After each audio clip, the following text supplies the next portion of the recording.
Hello la famille, African Unit, footballistique. Are you ready?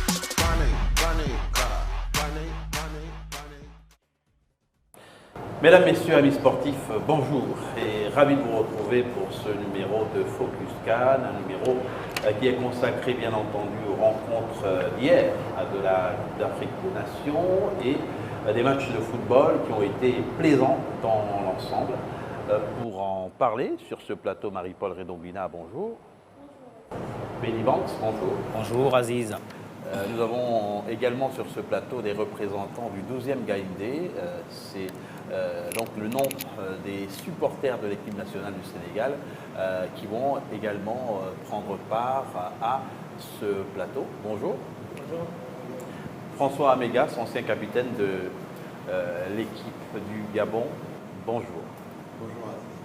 Alors François, on va commencer par vous. Il y a eu hier des rencontres, on l'a dit, de très haut niveau, si on en voit par l'engagement et les buts. On commencera bien sûr par Madagascar-Nigeria et les Baréas qui ont finalement, encore une fois, déjoué les pronostics. Oui, ça, tu peux le dire. Personne ne s'y attendait, d'autant plus que le Nigeria est une grande équipe, une grande nation du football en Afrique et qu'elle n'a pas souvent perdu des buts, elle n'a pas souvent perdu des matchs lors des Coupes d'Afrique des Nations.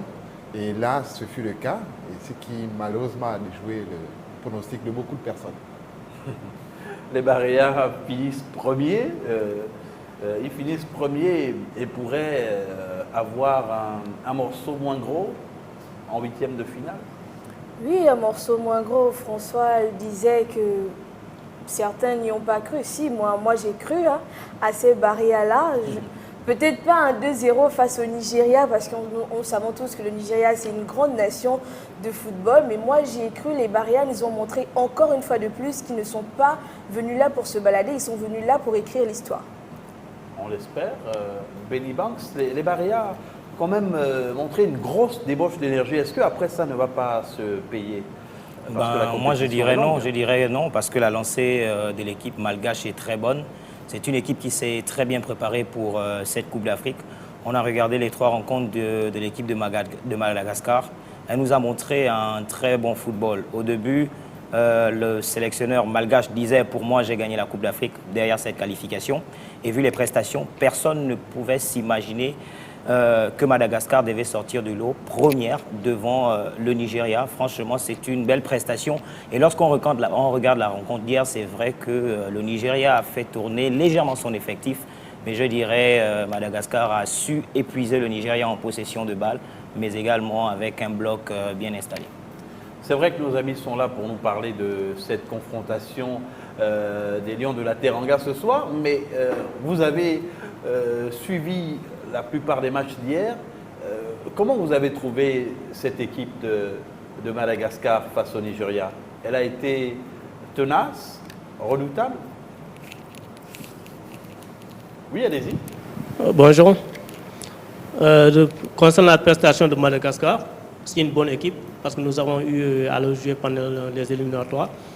Ils ont bloc équipe qui joue ensemble. Peut-être qu'ils ont commencé à jouer sur une longue période. Mais aussi, ils ont un entraîneur formidable. En dehors qu'ils sont premiers de leur groupe, ils produisent du jeu, du beau spectacle et de beaux buts aussi. Et concernant le match du Sénégal d'aujourd'hui, j'en suis sûr que... On reviendra sur le match du Sénégal tout à l'heure. À propos de Madagascar, François, est-ce qu'il est possible, avec la débauche d'énergie qu'on a vue hier, de faire la même chose sur plusieurs matchs dans ce contexte de chaleur? Bon, je veux dire que le match d'hier du Madagascar, ils n'ont pas émis beaucoup d'ébauche d'énergie quand on regarde le match. Les Nigériens ont été plus possesseurs durant la rencontre que les Malgaches. Alors que les Malgaches n'ont profité que des actions spontanées pour marquer ces 2 buts-là, le coup franc et l'action du premier but. Là, ils n'ont pas énormément fait de débauche d'énergie. Ils se sont conservés, ils ont joué intelligemment face à cette équipe nigériane qui a fait tourner un peu son effectif. et qui a su se mettre au-dessus de cette équipe nigériane. Donc Madagascar a été dans l'approche une équipe très intelligente. Finalement, les Super Eagles ont exposé également des lacunes, Oui, effectivement. surtout sur le plan défensif. Je dirais pas- Surtout sur le plan défensif. Oui, parce que prendre 2 buts de la sorte, bon, on ne va pas dire qu'ils ont négligé l'adversaire ou alors les joueurs qui ont joué étaient moins bons que les autres, mais c'est simplement par le manque d'attention et la concentration que ces buts ont été marqués. Mais Par Ils ont Malgaches. manqué de concentration parce que dans leur esprit, ils étaient Déjà qualifiés, effectivement. peut-être. Oui. Ouais, ben, ça peut être joué, mais moi je dirais que l'équipe malgache était plus sereine parce qu'on a vu l'organisation du jeu de cette équipe, elle était mieux organisée. C'est une équipe qui défendait ensemble, qui attaquait ensemble. On a vu qu'à chaque fois que l'équipe malgache perdait le ballon, il y avait l'équipe nigérienne, notamment moi, quand elle perdait le ballon, il y avait 3 malgaches dessus ou 2, avec un bon repli défensif. Et l'équipe a joué avec beaucoup de sérénité. Regardez le but de l'Alena. Il l'a marqué en toute tranquillité. On sent que cette équipe joue sans pression. Et c'est aussi sur un coup de malchance, on va dire, puisque le ballon est détourné dans les goals par un défenseur nigérien. Oui, effectivement. Et le premier but, le défenseur, au lieu d'aller vers le ballon, hésite et le Malgache prend le ballon et marque le premier but. Et ça, c'est l'inattention, le manque de concentration. Il se voyait déjà qualifié, donc la concentration n'y était plus en fait. Alors au niveau des calculs, on se dit bien que le Nigeria va peut-être être en difficulté parce que l'équipe pourrait tomber sur un cador de la compétition, un des cadors de la compétition. Ça peut arriver. On attend d'avoir tous les résultats et le tirage au sort fait. On saura si oui ou non le Nigeria aura affaire à un cadre de cette compétition. Parce que le calcul, en général, c'était de finir premier pour ne pas tomber sur l'une des équipes à craindre. Bah, ouais, certains se disent peut-être que le Nigeria a livré cette rencontre pas avec beaucoup d'envie pour terminer deuxième, parce qu'il faut dire que c'est une CAN où la quasi-totalité des équipes se valent. Et nous rentrons peut-être dans des années où le continent va nous présenter d'autres visages footballistiques. Parce qu'on a comme l'impression que les petites équipes deviennent des grandes et les grandes commencent à baisser un tout petit peu, sauf celles qui sont constantes, comme l'Égypte, l'Algérie et le Maroc. C'est pour ma part la CAN des surprises, parce que en même temps, on n'attendait pas Madagascar à ce stade de la compétition. Première fois qu'ils se qualifient et première fois qu'ils vont jouer les huitièmes de finale. Ce n'est pas rien. Je pense que peut-être ils sont les premiers à le faire. J'ai pas les statistiques. Sinon, peut-être 10 ans ou combien d'années en arrière. La deuxième équipe. Deuxième équipe à le faire. Ouais, La le Cap-Vert. deuxième équipe le Cap-Vert l'a Ghana fait. qu'il a fait en 1963. Bon, 63, ça fait quand même longtemps. Première, nous sommes en à sa 2019. première CAN. Je pense que le Cap-Vert l'a fait D'accord. aussi. Le Cap-Vert l'a fait après. Le Cap-Vert. Le Cap-Vert, non, Non, ils le étaient Cap-Vert deuxième. n'était pas parvenu Ils à se étaient- qualifier. Ils n'étaient Si. pas, bon, ils n'étaient pas primés de la poule en tout cas. Ouais, non, ils n'étaient pas premiers de la poule. Non, ils l'est étaient le comme Madagascar. Madagascar. ouais, non, ils n'étaient pas premiers. Donc, C'est on la a- deuxième fois que ça On a arrive. d'abord les Black Stars du Ghana en 1963. Ouais. Et Madagascar. là, le les barrières Madagascar, des barrières de pour la seconde Ils Madagascar. sont là pour écrire l'histoire pour ma Bien part. sûr. En tout cas, c'est une équipe qui joue soudée. Et leur entraîneur a même été très modeste. Il a dit non, attention, on a battu le Nigeria, mais Madagascar reste que le petit pousset. Tout à fait. Il reste encore le petit poussé malgré la performance. Malgré la performance. Parce qu'il ne contre faut pas le prendre la Nigeria. grosse tête déjà, parce qu'on sait que plus tard, il y aura plus à faire que ce qu'ils ont fait déjà. Alors, c'est une belle leçon d'humilité. Et on avait juste en simultané le Sili national de Guinée, qui là aussi devait tout faire pour avoir les 3 points et qui était opposé aux hirondelles du Burundi. Ouais. Oui, le Sili national de Guinée qui s'est enfin réveillé comme d'autres sélections. On en parlera sûrement tout à l'heure, comme la République démocratique du Congo. Enfin, un Sili national qui s'en va avec, qui gagne cette rencontre avec 3 points.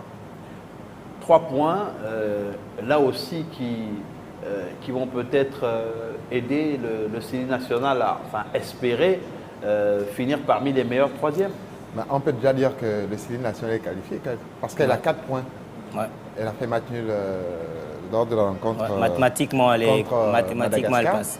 Et elle a gagné contre le Burundi, ce qui lui donne 4 points et facilite sa qualification pour les huitièmes de finale déjà. 4 points, donc la Guinée a eu beaucoup de pression, la Guinée a eu peur et finalement la Guinée arrive à se surpasser, à s'imposer. C'est vrai que la Guinée a eu beaucoup de difficultés aussi avec Naby Keïta qui a été incertain, qui depuis le début de la compétition il était incertain pour venir à la CAN. Finalement on a vu qu'il y a Yatara. Yatara, oui, qui a marqué les 2 buts. Qui a fait le doublé, qui était quand même au fond de cette équipe. C'est vrai qu'il n'a toujours pas été considéré comme le véritable attaquant de cette équipe. Déjà, vu ses prestations et vu le club auquel il évolue, parce qu'il est quand même en Ligue 2 à Auxerre. Ce n'est pas la trempe de Naby Keïta ou encore Kamano. Mais pour le Sili, il fallait revenir fort. Et on sait que dans cette CAN, la grosse chance de certaines équipes, c'est que beaucoup vont se qualifier à 3 points. Et pour le Sili, il fallait ces 4 points qui, mathématiquement, envoient cette équipe en huitième de finale. C'était une belle prestation par rapport aux premières rencontres qu'on a pu assister. Mais derrière, il y a beaucoup d'interrogations parce que le Sili a joué quand même avec quelques gros déchets techniques. Et je rappelle que le thème général de cette émission aujourd'hui est la pression. La pression est-elle un catalyseur pour les équipes? On a vu que les équipes qui se sont retrouvées dos au mur ont fini par faire de bons résultats. Nous en parlerons. Justement après avoir fait le point totalement des matchs qui se sont déroulés hier. Sili national de Guinée, le Burundi a laissé transparaître de gros espoirs au début et a finalement été dépassé par les événements. Ouais, c'est leur première CAN, on va dire. Et l'expérience qui vaut dans ce genre de compétition et l'agilité qui vaut aussi n'ont pas été les facteurs qui auraient pu les amener à faire quand même des résultats assez honorables lors de cette CAN. C'est vrai que les Panthères du Gabon ne sont pas qualifiés, mais à supposer que les Panthères se soient retrouvés là, vous imaginez une prestation au-dessus de celle du Burundi? Bah oui, bien sûr. Je suis sûr que le Gabon aurait fait mieux que le Burundi. Déjà par rapport aux individualités que regorge l'équipe? Oui, déjà par rapport aux individualités que nous avons dans notre équipe nationale, on aurait certainement fait mieux. Mais c'est c'est avec ces mêmes individualités que le Gabon a été battu face au Burundi. Hein. Sauf si je me trompe, mais le collectif il n'a pas changé. C'est avec un Pierre-Emerick Aubameyang bien présent que le Gabon s'est fait battre par le Burundi. Denis Bouanga. Il y a Denis Bouanga également, il était présent. Il s'est fait. Moi, pour ma part, Aziz Adewale Nchoni, je suis sûr que si le Gabon y allait, il sortait peut-être comme le Burundi dernier de sa poule. Hein. C'est peut-être un peu mieux. Mais à propos justement du palmarès de l'équipe du Gabon, je crois que la meilleure prestation elle date de quelle année? De 96? La meilleure il y a 96 et 2012. 2012 au Gabon, il y avait également eu une qualification en quart de finale. En quart de finale, oui. Et on a été éliminé par le Mali par la suite, en quart de finale. Bon, là encore, c'était un peu tiré par les cheveux parce qu'on aurait pu aller en demi-finale. Puisque, bon, je ne vais pas revenir là-dessus. Ça s'était joué à peu de choses? À peu de choses, vraiment à peu de choses. Justement. On se souvient qu'il y avait eu la sortie de Daniel Cousin. Oui, avant la fin du match, épuisé qu'il était. Alors que, bon, on aurait pu le conserver pour retenir en défense les défenseurs maliens et qui ne se seraient pas lancés à l'abordage comme ils l'ont fait après la sortie de Daniel. Et ça, c'est, on va dire, bon, je ne vais pas dire un échec, mais c'est une manière de gérer aussi l'équipe quand on joue dans des compétitions comme celle-là. Les choix sont importants. Les choix sont importants, il faut faire des choix intéressants. Et là, le sélectionneur de la Guinée a fait des choix qui ont été payants pour son équipe. On a justement eu la révélation du jour qui a été crédité de 2 buts, mais 2 buts limpides. Oui, effectivement, de très beaux buts, avec intelligence et beaucoup de calme. Il a su, lui qui était réserviste déjà au départ, et qu'on a fait rentrer par rapport à la sortie Et il faut avouer que c'est un joueur qui a été très patient parce que dans cette équipe, il a eu sa place à un moment donné. Après, il a baissé. Lorsqu'il est allé à Auxerre, Yatara, c'est quand même quelqu'un qui a fait quelques beaux jours à Lyon. Mais cette CAN, c'est peut-être la résurrection. C'est peut-être une occasion pour lui de rebondir parce qu'on sait qu'il y a beaucoup de recruteurs derrière. Le doublé d'hier va remettre encore le joueur en confiance et peut-être offrir une belle prestation à la Guinée pour les prochaines rencontres. Et il est bon donc pour la plupart de ces équipes d'avoir des solutions de rechange, d'avoir des doublures ou bien des joueurs qui se valent certainement Ouais, voilà. pour C'est pourquoi- provoquer l'émulation. C'est pourquoi on demande d'avoir un banc profond. Ça veut dire que ceux qui sont au banc de touche doivent être à la même hauteur que ceux qui sont sur le terrain. Et c'est ça l'avantage de certains clubs, certains pays dans cette compétition, qui, après des blessures, se mettent à jouer et gagnent sans que Sans on ait que besoin de... les titulaires Voilà. indiscutables ne soient sur le terrain. Tout à fait. Qu'est-ce qu'on peut attendre du CI national de Guinée? Parce qu'il faut dire qu'on est passé du doute à cette qualification in extremis. Le CI national de Guinée va se retrouver en huitième de finale et ce serait peut-être une erreur de ne pas s'en méfier. Bon, déjà, il y a le doute sur la suite de la compétition. Mais pour les bons compétiteurs, à l'exemple de François qui est en face de nous, qui a déjà une bonne expérience, il connaît un peu ce que ça donne dans la suite. Souvent, se qualifier difficilement pousse les joueurs à se surpasser et la suite de la compétition peut être prise d'une autre façon. Mais la grosse interrogation reste sur les équipes parce qu'on sait que nous ne sommes plus à des années où on pouvait pronostiquer facilement une rencontre. Et je parie que même les accros au pronostic actuellement, ils sont en faillite, ils perdent beaucoup d'argent. Parce que franchement, aujourd'hui, on ne peut plus parier sur une équipe. Le CILI national nous a montré une prestation qu'on n'imaginait pas d'elle. Certainement, les huitièmes de finale vont être un autre visage, on l'espère. Et il y a eu également dans l'autre poule une confrontation, en tout cas qui était très attendue, puisque bon, l'Égypte, il est clair que tout le monde s'attendait un peu à cette victoire, mais il y a la République démocratique du Congo qui a été l'auteur d'un renversement de situation extraordinaire, qui est parvenu à infliger 4 buts au Zimbabwe, qui était pourtant très combatif lors du dernier match. Oui, ça tu peux le dire. La pression étant là, sachant qu'ils n'avaient plus rien à faire, sinon gagner à tout prix, et par un goal average assez conséquent, ils se sont mis à la tâche et ils sont parvenus.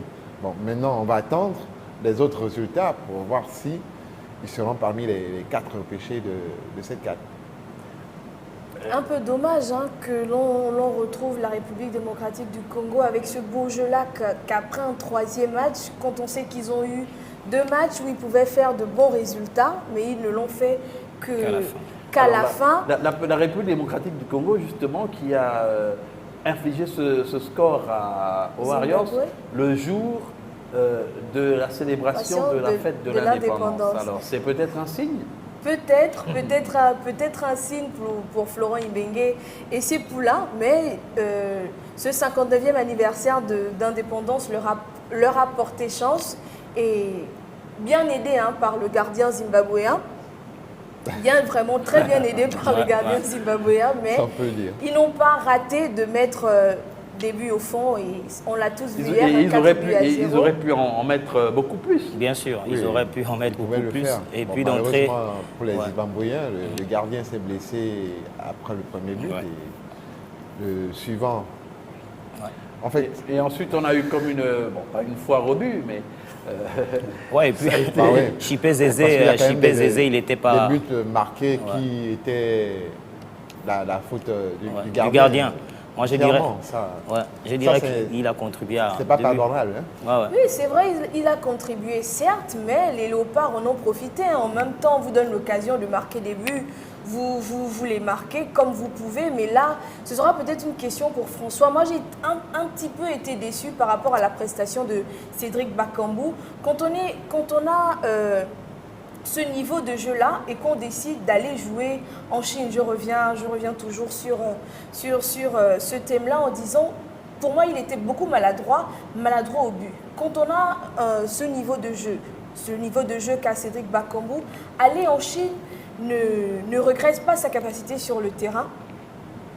Vous qui avez été international. Bon, je ne dirais pas oui, je ne dirais pas aussi non, mais sachez que la Chine a un championnat compétitif.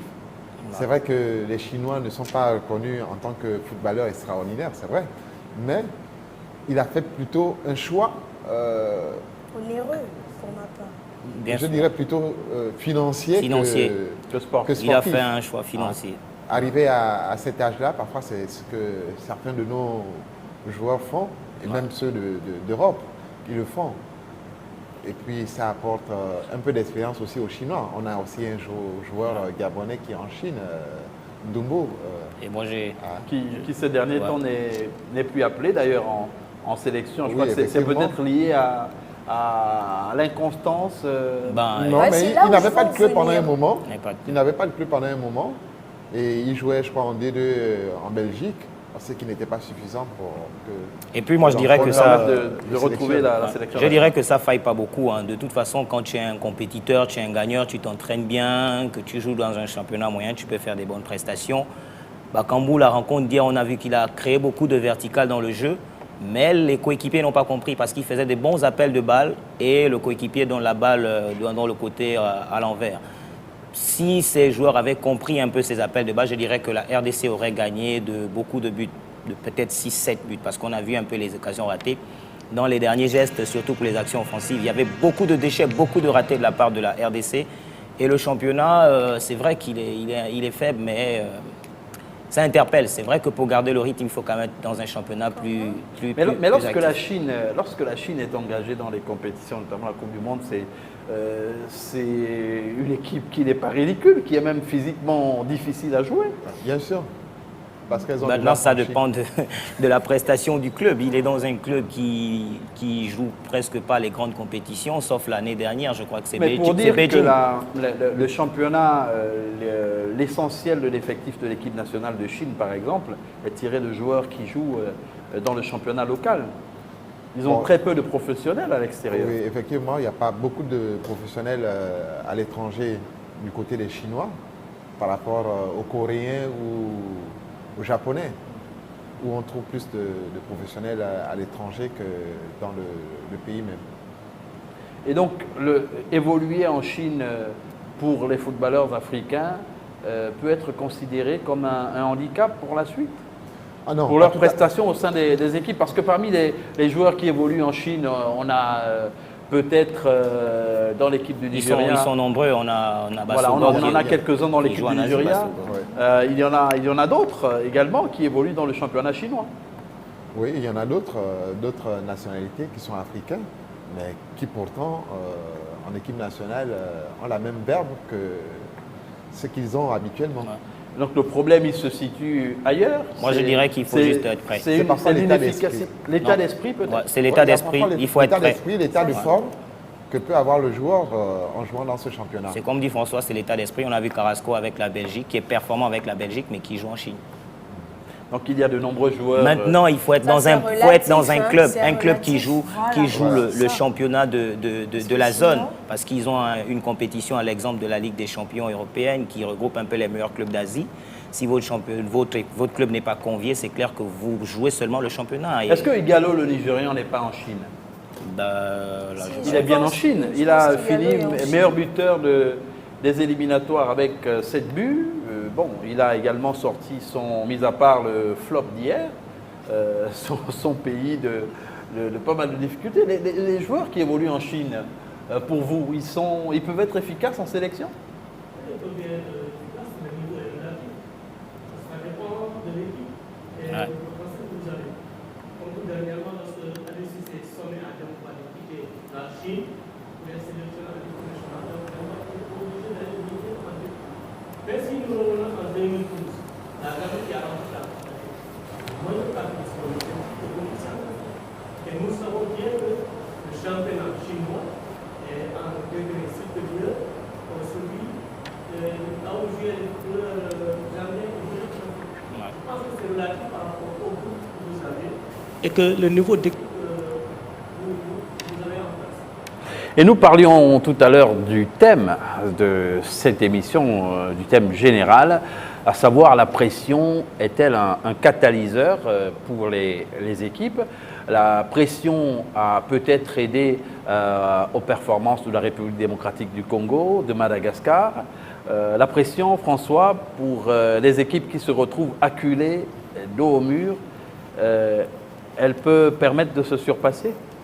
Tout à fait, c'est le cas que l'on a vu hier encore pour la RDC par exemple, hein, qui était dos au mur et qui n'avait aucune autre alternative que de gagner ce match-là et de le gagner largement.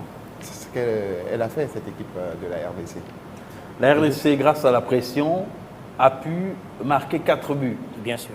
Donc la pression doit être ce stimulus qui Elle pousse peut Bon, en booster, fait, c'est elle ça. peut booster comme elle peut aussi casser. Parce que le cas de la RDC, on a vu, avant la compétition, il y avait une histoire de clan, le message de Florent Ibenge qui passait plus. Et du coup, il y a un événement majeur qui n'est autre que le 30 juin. On sait qu'au pays, il y aura la diffusion dans ce stade qui a pour nom le 30 juin, si je ne me trompe pas.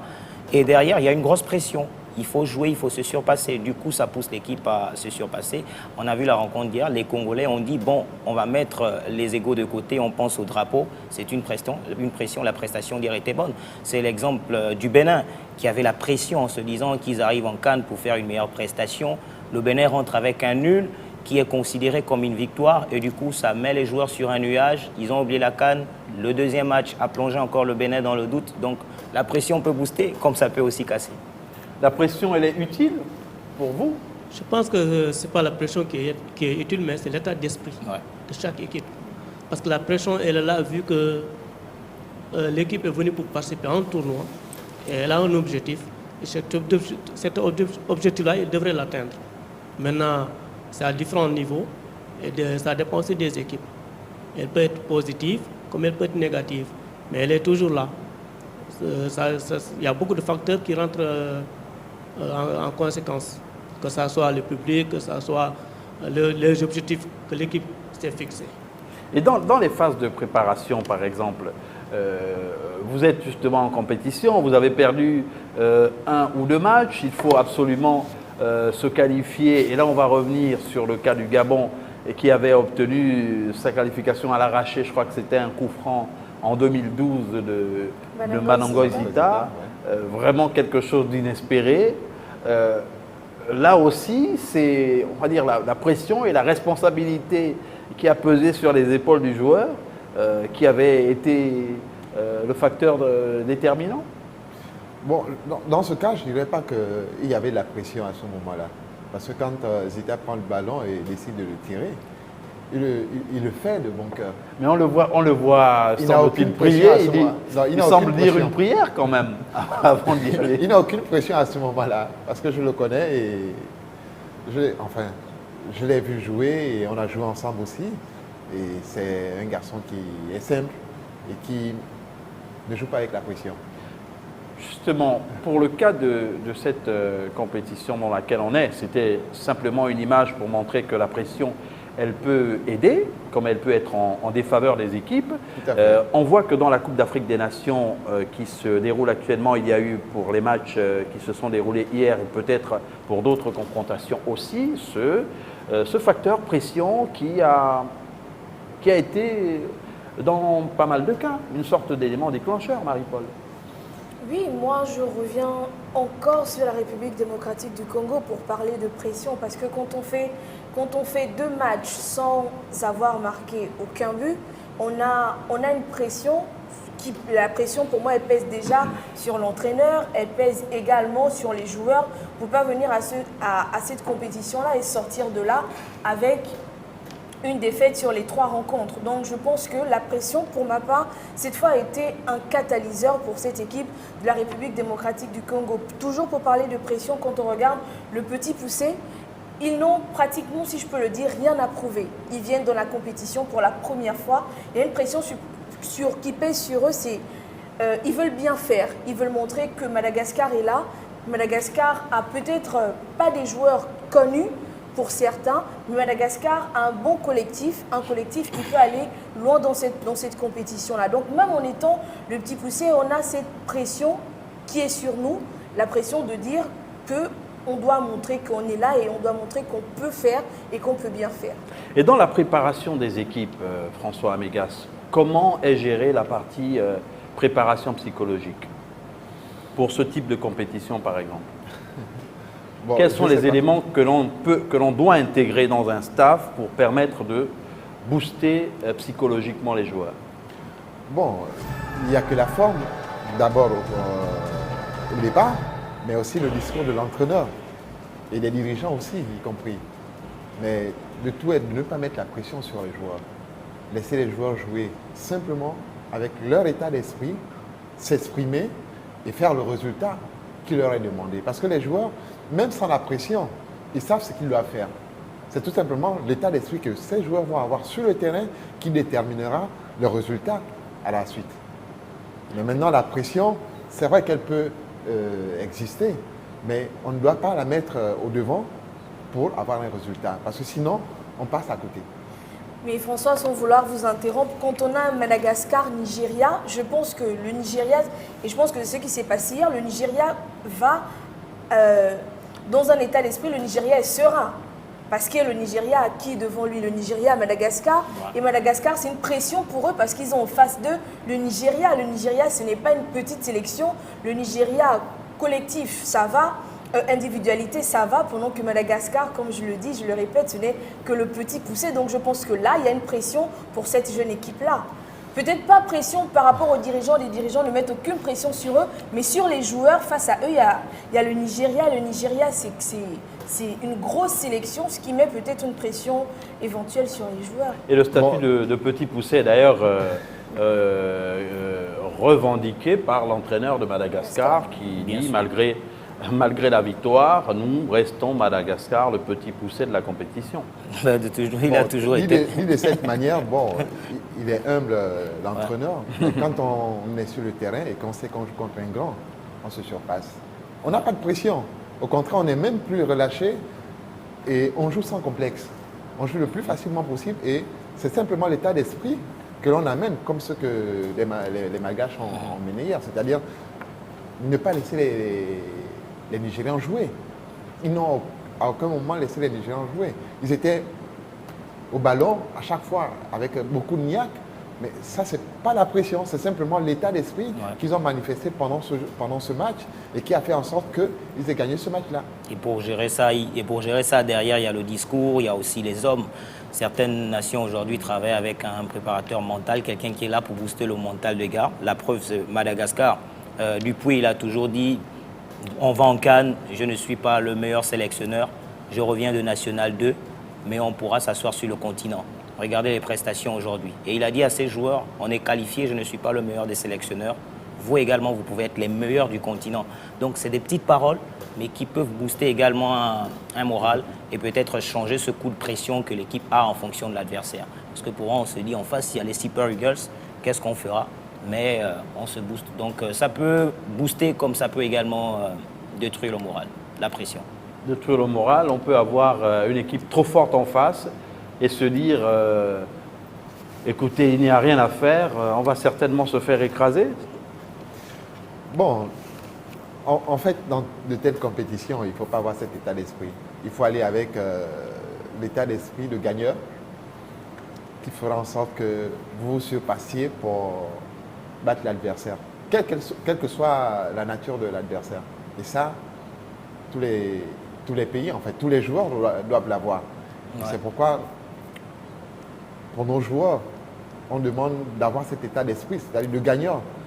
Et c'est ce que les Malgaches ont montré hier. Ouais. Ils étaient gagnants, ils voulaient gagner ce match-là. Et ils l'ont prouvé.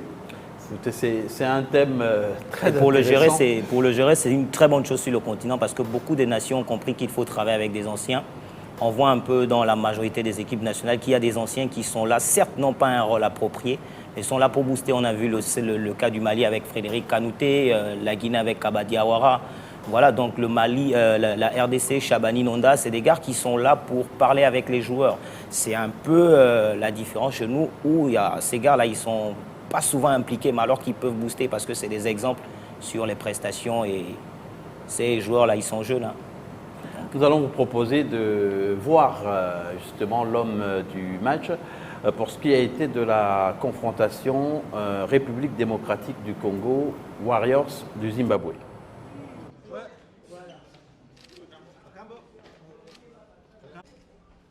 Déjà au niveau de la compétition, de la composition d'équipe, le coach a aligné un 11 très agressif avec 2 attaquants de pointe, Bolingui et moi. On a eu un jeu plus direct aujourd'hui, j'ai envie de dire, parce qu'on savait que c'était notre dernière chance. On l'a joué à fond, c'est passé et je suis vraiment très content.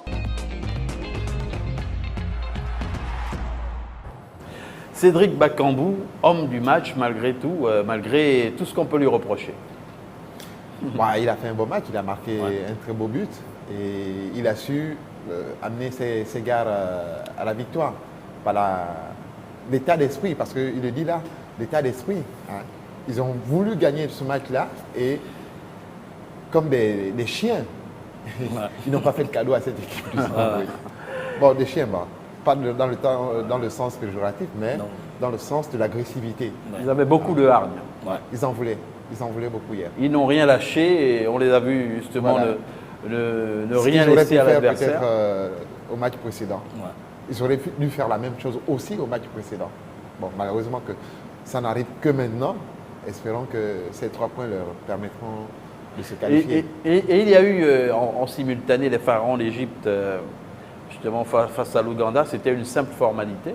Ouais, une simple formalité, mais c'est la rencontre que j'ai choisi de regarder. Derrière, l'Égypte a eu du mal, malgré le score, parce que cette équipe a énormément bousculé les Égyptiens. S'ils étaient à droit face au but, je pense que les 2 premières occasions auraient ouvert le score et même doublé la mise. Franchement, cette équipe a bousculé l'Égypte. Énormément bousculé. Mohamed Salah montre bien que, enfin tout à l'heure, nous en parlions en off.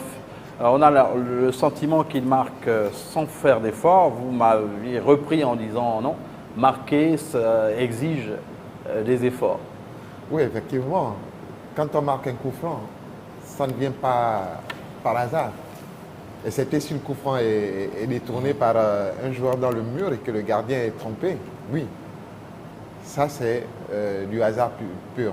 Mais marquer le coup franc comme celui que Mohamed Salah a marqué hier, c'est à force d'exercice à l'entraînement. Essayer chaque fois avec un mur en face à l'entraînement, de frapper et avoir la meilleure position, la meilleure manière de pouvoir enrouler le ballon. Et ça, c'est pas donné à n'importe qui. Ça demande du métier. Petit filet, mais vraiment, justement, c'est pour ça qu'en regardant, j'ai l'impression qu'il s'amuse.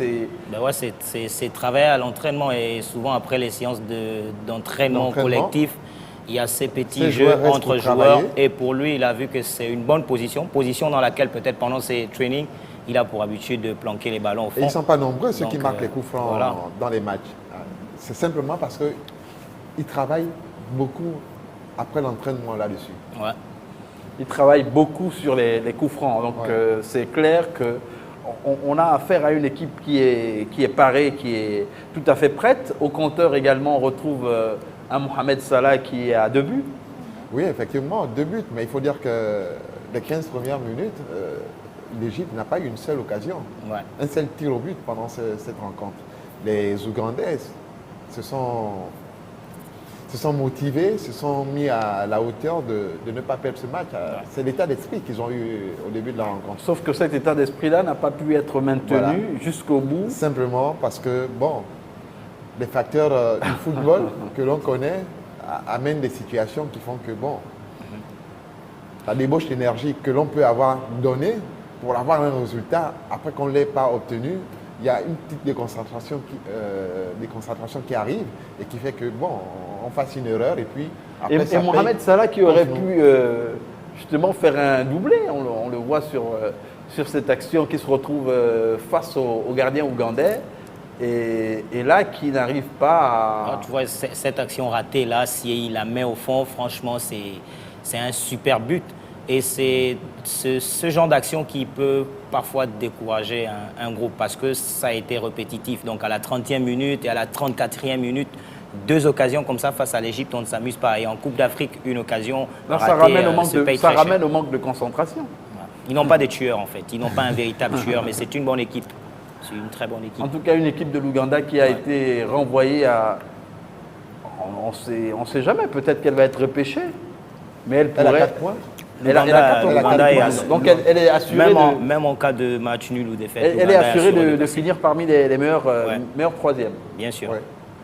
Elle est déjà parmi les meilleurs troisièmes. Elle est déjà assise. Mais écoutez, on sera très heureux de suivre la suite de cette compétition avec, dans cette poule, l'Égypte et l'Ouganda qui ont déjà leur ticket, donc dans le groupe A, qui ont déjà leur ticket pour les huitièmes de finale. Et il y a pour aujourd'hui 4 confrontations en simultané. Tout à l'heure, on aura l'Afrique du Sud, Maroc et Namibie, Côte d'Ivoire. Alors, Afrique du Sud, Maroc, les Lions de l'Atlas ont acéré leur croc depuis la dernière fois. Les Lions de l'Atlas ont pu, ça n'arrive pas souvent, dévorer les éléphants puisque c'était 1-0. Les Lions de l'Atlas qui ne devraient pas avoir trop de mal à se débarrasser de l'adversaire du jour. Bon, Moi, je pense qu'on a vu, pour ma part, un Afrique du Sud très nonchalant. Afrique du Sud qui n'a pas forcément montré du beau jeu dès l'entame de cette compétition. Si c'est le même Maroc que nous avons aujourd'hui avec ses fortes individualités, on parle de Ziyech, on parle d'Achraf Hakimi, moi je pense que le Maroc qui est déjà qualifié, il faut le préciser, le Maroc vient juste pour frapper sur le ballon en principe. Le Maroc pour vous, 12e Gaïndé, le Maroc devrait Tout d'abord, logiquement s'en sortir. je vais amener un petit rectificatif parce que c'est le Sénégal qui joue aujourd'hui. Pardon? C'est le Sénégal qui joue aujourd'hui. Oui, le Sénégal. Oui, mais on a des matchs en Côte simultané. d'Ivoire Nous aussi. avons dans les deux sont poules pressés, ils sont Afrique du pressés. Sud, Maroc, Oui. Namibie, Côte d'Ivoire, Ah oui, effectivement. Kenya, Sénégal et Tanzanie, Algérie. Ouais. C'est en simultané. Voilà, Quatre donc matchs. on va C'est en revenir simultané. au Non, match ils sont du Sénégal, mais pressés. c'est Ils sont simplement... pressés d'arriver au Sénégal. Voilà, on comprend l'empressement, mais c'est juste un avis Oui, sur le Maroc. cette nouvelle sortie du Maroc qui a battu lors de la rencontre dernière la Côte Oui, d'Ivoire. oui. Le Maroc, ils ont une bonne équipe qui s'est bonifiée au fil du temps. Et un entraîneur aussi qui est excellent. Moi, je peux dire que c'est le favori numéro 1 de la CAN. Les Lions de l'Atlas du Maroc. Oui, les Lions de l'Atlas, parce qu'ils ont un entraîneur qui a cheminé, ça fait un petit bout de temps avec eux. Les soucis que nous avons, eux, ils n'ont pas. Et j'en suis sûr que, comme j'ai dit tantôt, c'est le favori numéro 1. Ils ont un bon effectif et un bon entraîneur. Et qui est-ce qu'il va falloir suivre, Marie-Paul, pour cette confrontation entre le Maroc et l'Afrique du Sud? Du côté sud-africain, est-ce que vous avez repéré un joueur qui pourrait poser des problèmes au Maroc? Un joueur qui, l'Afrique du Sud, c'est comme je disais tantôt, pas trop. Il n'y a pas trop de joueurs connus. Pas trop de joueurs connus, pas trop d'individualité. Mais moi, je pense que c'est le côté marocain qui va le plus peser avec un joueur comme Achraf Hakimi. Achraf Hakimi qui va avoir en face de lui le bloc équipe sud-africain qui n'est pas non plus à négliger. On a ensuite Namibie-Côte d'Ivoire parce que la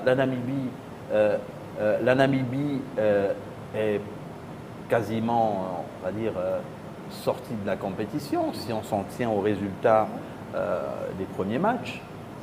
Bon, la Namibie est sortie de la compétition, la Côte d'Ivoire s'est fait prendre par le Maroc, donc l'on espère que la Côte d'Ivoire va gagner ce match, sinon la Côte d'Ivoire rentrera à la maison. Donc la Côte d'Ivoire, on a Nicolas Pepe qui n'a pas encore ouvert son compteur but. Si Nicolas Pepe, pour ma part, il reste le joueur à suivre, comme d'autres attaquants qui évoluent avec lui au championnat français. Lui, il n'a pas encore ouvert son compteur but. Nicolas Pepe, joueur à suivre. oui, joueurs à suivre. Et également, il y a Gradel, il y a Kodja qui sont des joueurs à suivre. Gradel, je pense qu'il n'est pas, il va pas jouer ce match. Hein. Je pense qu'il sera indisponible. Bon, c'est pas encore confirmé. Sauf si je me trompe, pas encore confirmé, mais Gradel, il fera pas partie du collectif des 11. Oui. Donc, Et moi, je vais ajouter à cette rencontre que c'est l'heure pour cette équipe de s'affirmer parce qu'en Côte d'Ivoire, parlant de football, ça ne s'amuse pas. On parle d'une génération à une autre. Et là, il s'agit d'une nouvelle génération parce que franchement, si cette nouvelle génération passe à côté, on se pose la question de savoir si la Côte d'Ivoire reviendra encore si forte parce que ça fait quand même plusieurs éditions que la Côte d'Ivoire essaie de se créer un bloc. On a ces joueurs-là qui vont partir, sachant déjà qu'il y a un taulier dans cette équipe qui s'est boosté les autres, qui sera absent, Serge Aurier, blessé. Voilà, donc il ne sera pas de la rencontre. Namibie-Côte d'Ivoire, Marie-Paul, le joueur à suivre. Namibie-Côte d'Ivoire, joueur à suivre, pour ma part, ça reste Nicolas Pepe. Face à la Namibie, l'équipe de Côte d'Ivoire devra décrocher sa qualification pour les huitièmes de finale de la CAN 2019, ce 1er juillet au Caire. Un nouvel échec au premier tour de la Coupe d'Afrique des Nations marquerait un coup d'arrêt pour le football ivoirien. Face à la Namibie, ce 1er juillet au Caire, un match nul pourrait suffire à l'équipe de Côte d'Ivoire pour finir deuxième d'un groupe D. Dominé par les Marocains, la Côte d'Ivoire dispose d'éléments talentueux et prometteurs comme Nicolas Pepe, qui est auteur d'une saison remarquable avec Lille, 22 buts, 11 passes décisives, surprenant dauphin de l'intouchable Paris Saint-Germain. Le virevoltant ailier de 24 ans a démarqué en Égypte avec un nouveau statut à défendre, celui de star. L'attaquant ivoirien peine pour le moment à confirmer en Égypte son incroyable saison en championnat français. L'on espère qu'il ouvrira son compteur. Alors, Afrique du Sud, Maroc et Namibie, Côte d'Ivoire, vos pronostics? Moi, je mettrais un jeton sur une victoire de la Côte d'Ivoire pour la rencontre sur laquelle nous sommes en train de parler. Et du côté de l'Afrique du Sud, Maroc, je mettrais un jeton sur le Maroc parce que les deux équipes se sont déjà rencontrées à 2 reprises pour 2 matchs nuls. Ça cherche encore la victoire d'un camp comme de l'autre. Mais je dirais que le Maroc va remporter cette rencontre. Bonsoir. Je supporte la Côte d'Ivoire face à la Namibie. Et vu les résultats déjà précédents de la Namibie et l'équipe de la Namibie et par rapport à l'équipe de la Côte d'Ivoire, je pense bien que la Côte d'Ivoire a un temps au-dessus et pourrait faire la différence cet après-midi et se qualifier. Afrique du Sud, Maroc? Afrique du Sud, Maroc. Le Maroc va gagner, je suis sûr. Alors, même s'ils pourront faire tourner l'effectif, mais je pense bien qu'ils seront en mesure de gagner ce match-là. Nous voici aux confrontations du jour. Il y en a une qui est très attendue, celle des Lions du Sénégal qui vont être aux prises aux Harambee Stars du Kenya. Et on aura également la Tanzanie qui sera face à l'Algérie. C'est des matchs qui vont se jouer à 20h en simultané. Kenya, Sénégal, une rencontre qui, on va le répéter, met un peu de pression au Sénégal quand même. J'ai dit tantôt, c'est l'état d'esprit. Vous avez parlé de psychologie. Je pense que le premier psychologue d'une équipe nationale, c'est son entraîneur. Parce que c'est lui qui doit inculquer le mental à son équipe. Si vous vous rappelez, en 2002, dans un match d'entraînement, Bruno Metsu a reproché à Lamine Diatta de ne pas aller au front dans une action défensive. Il a déchiré même le maillot. Mais le jour du match, il les a dit, les gosses, peut-être c'est votre match de rêve, faites-vous plaisir. Jouez votre foot. Donc il faudra se déchaîner. Ah oui, c'est normal. C'est un Gaïndé, donc un lion qui est 12e homme supporter de l'équipe du Sénégal. On voit bien qu'il y ait cette passion que l'on voit dans les yeux. Passionné, hein. Moi, j'ai vu un Tanzanie-Kenya, un Kenya qui est sorti de ses gonds. Donc, si les lions ne font pas attention, ils se font. Bon, et puis les lions, Les lions ont les crocs bien acérés, ça devrait aller.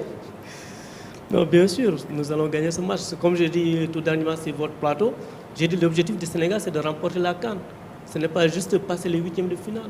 Donc on ne se trompe pas d'objectif. Nous sommes confiants pour ce match du soir et pour la suite aussi.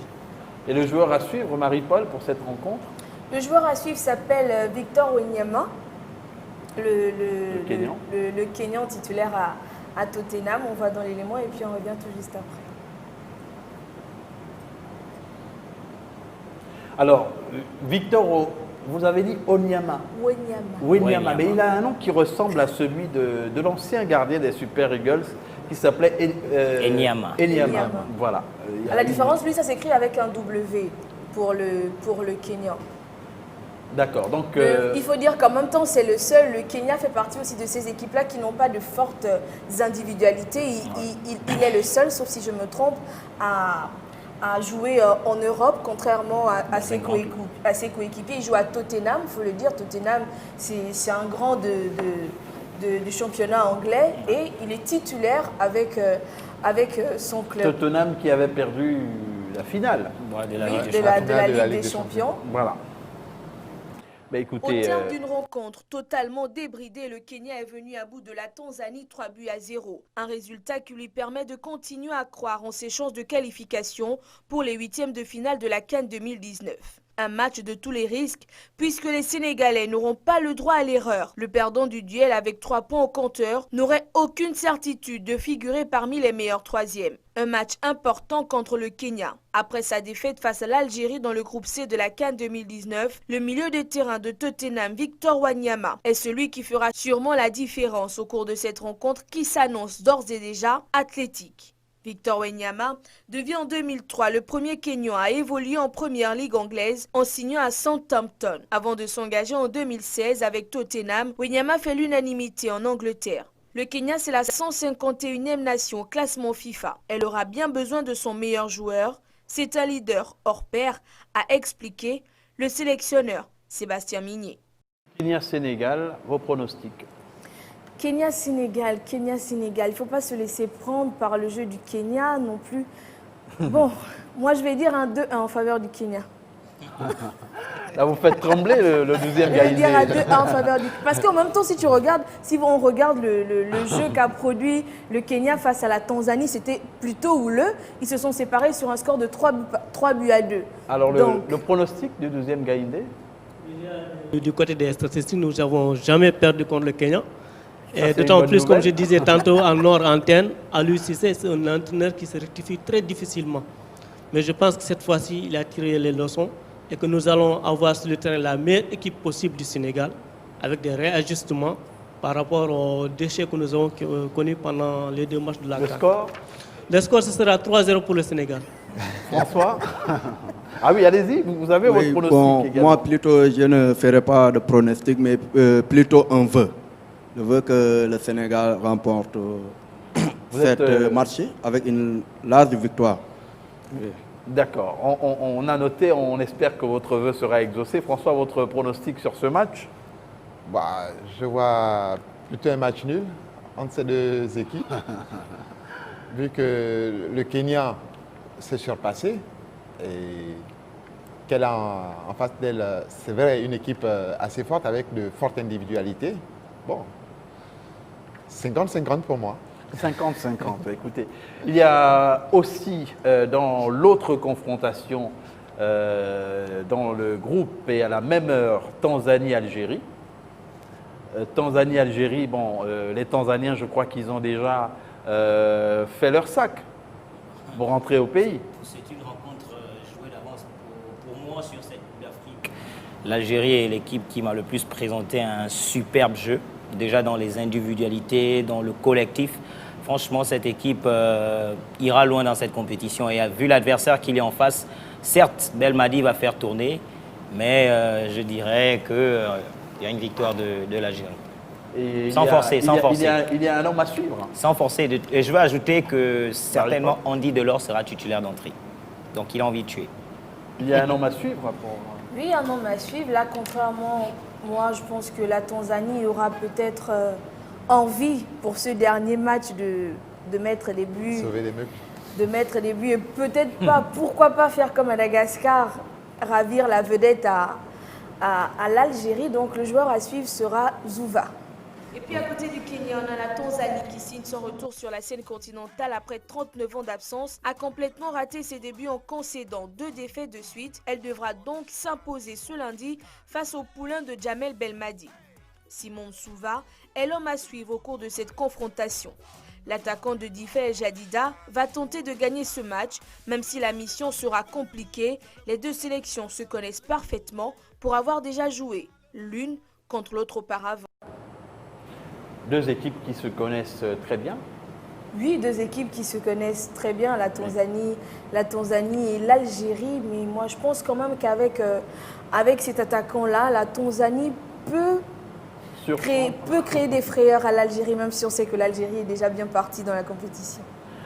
Alors, le score final, le pronostic pour ce match. Bah, pour ma part, l'Algérie prendra le dessus sur la Tanzanie. C'est évident. Les Fennecs devraient logiquement s'imposer. Oui, logiquement, mais avec une équipe tanzanienne, peut-être qui ne se laissera pas faire. Votre pronostic? C'est une équipe qui a montré sa combativité au fil de ses matchs et une bonne organisation tactique.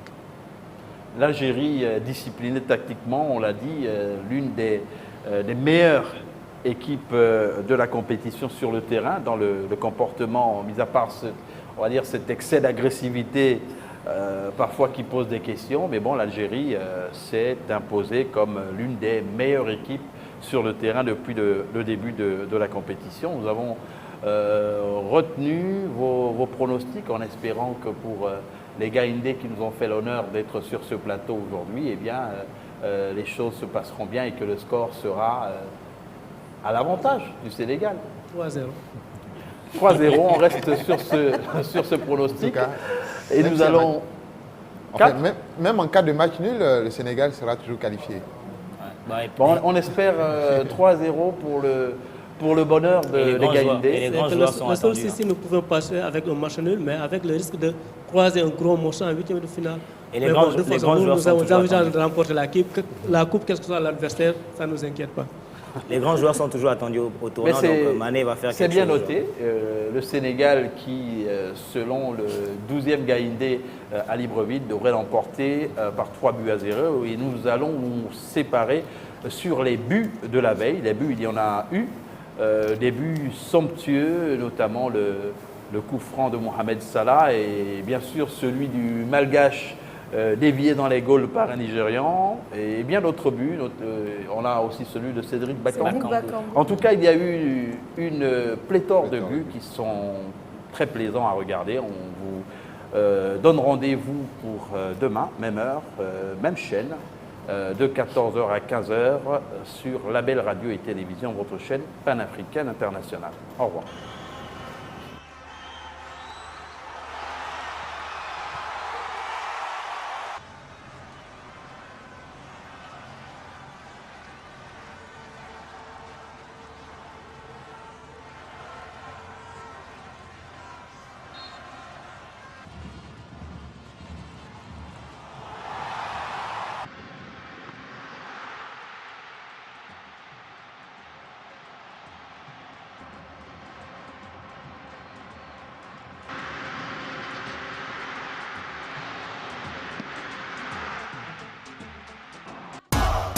Hello la famille, hello la famille, African Unit.